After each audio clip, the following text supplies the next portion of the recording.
রাহুল গান্ধী জিতে গিয়েছেন আর ভারতীয় জনতা পার্টির অস্বস্তি শুরু হয়ে গেছে। তারা রাহুলকে দেশ বিরোধী, দেশের বিরুদ্ধে ষড়যন্ত্র করছে বলে অভিযোগ তুলছে।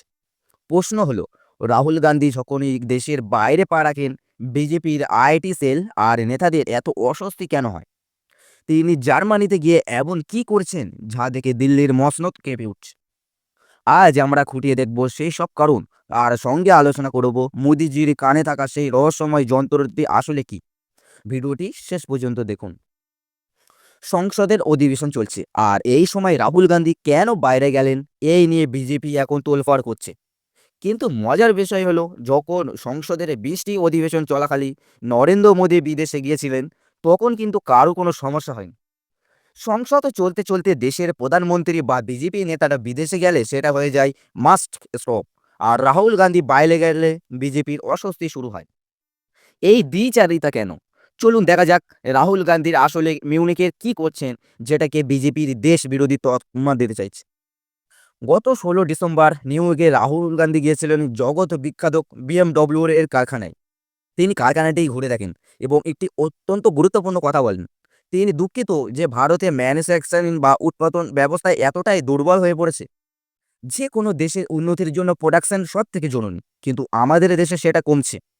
আর এই কথা বলা মাত্রই সংবিদপাত্র টিভিতে এসে হাজির।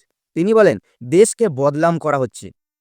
প্রশ্ন হলো, যদি দেশের ভিতরে যদি উৎপাদনও কমে যায়, তাহলে প্রশ্ন উঠবেই, রাহুল গান্ধী এমন কিছু বলেননি যা দুনিয়া জানে না। কেন্দ্রের নিজেদের সরকারি পরিসংখ্যানের এই কথা বলছে। যখন নরেন্দ্র মোদী মেক ইন ইন্ডিয়ার স্লোগান এনেছিলেন, দাবি করা হয়েছিল 2025 সালের মধ্যে ভারতের জিডিপিতে ম্যানুফ্যাকচারের অংশ 25% পৌঁছবে। তুলনা করে দেখুন, চীনে আর 29%, জার্মানি ও জাপানে প্রায় 22 শতাংশ। 10 বছর পর সেটা বাড়ার বদলে কমে হয়েছে প্রায় 13%। অর্থাৎ যা 25% হবার কথা ছিল, তা উল্টে অর্ধেকের কাছাকাছি নেমে এসেছে। মেক ইন ইন্ডিয়া কি এ দেশের সব থেকে বড় ব্যর্থতা নয়? আজ আপনি যদি সিগারেট খান আর লাইটার ব্যবহার করেন, সেই লাইটারটাও চীন থেকে আসছে।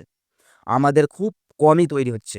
এর ফলে স্পষ্ট কমছে, ইম্পোর্ট বাড়ছে, টাকার দাম পড়ছে, আর দেশের অর্থনীতির সর্বনাশ হচ্ছে।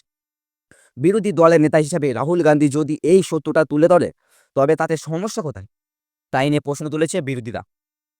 জার্মানিতে রাহুল গান্ধী আরএসএস প্রধান মোহন ভাগবতের একটি বক্তব্যর কড়া সমালোচনা করেছেন।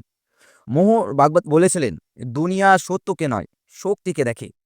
আর রাহুল গান্ধী ঠিক ধরেছেন, সত্যকে ছেড়ে শক্তির ওপর ভরসা করা তো হিটলার বা মুসলিনের মতো স্বৈরাচারীদের কাজ। আর বিরোধীদের দাবি, আরএসএস এর নেতারা বরাবরই হিটলার আর মুসলিমের ভক্ত ছিলেন। ভাগবতের কথা অনুযায়ী, যার লাঠি তার মহিষ। অর্থাৎ আপনি যদি সত্যের পথে থাকেন, আপনার লাঠি না থাকলে আপনি মূল্যহীন। কিন্তু রাহুল গান্ধী মনে করে দিলেন, ভারতের সংস্কৃতি সত্য মেদ যায়। হিন্দু, মুসলিম, খ্রিস্টান সব ধর্মেও সত্যিকে ঈশ্বরের স্থান দেওয়া হয়েছে। তাই রাহুল গান্ধী যদি ভারতের আসল আদর্শ তুলে ধরেন, এতে বিজেপির সমস্যা কোথায়? তাই উঠছে প্রশ্ন।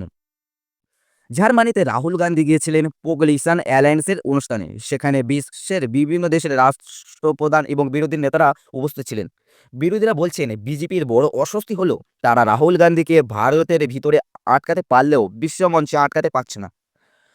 আর একটি মজার বিষয় হলো, প্রধানমন্ত্রীর বিদেশ সফরের একটি ছবি ভাইরাল হয়েছে, যেখানে তার কানে একটি দুলের মতন যন্ত্র দেখা যাচ্ছে। বিশেষ সংবাদদাতা বলছেন, এটা আসলে রিয়েল টাইম ট্রান্সলেশন ডিভাইস। কারণ মোদিজির ইংরেজি খুব একটা স্বাভাবিকভাবে বলতে বা বুঝতে পারে না। আন্তর্জাতিক মঞ্চে অনেক সময় না বুঝে তিনি হাসি দিয়ে সেটা ঢাকার চেষ্টা করেন। সম্ভবত এবার সেই বিড়ম্বনা এড়াতেই এই যন্ত্রের সাহায্য নিতে হয়েছে।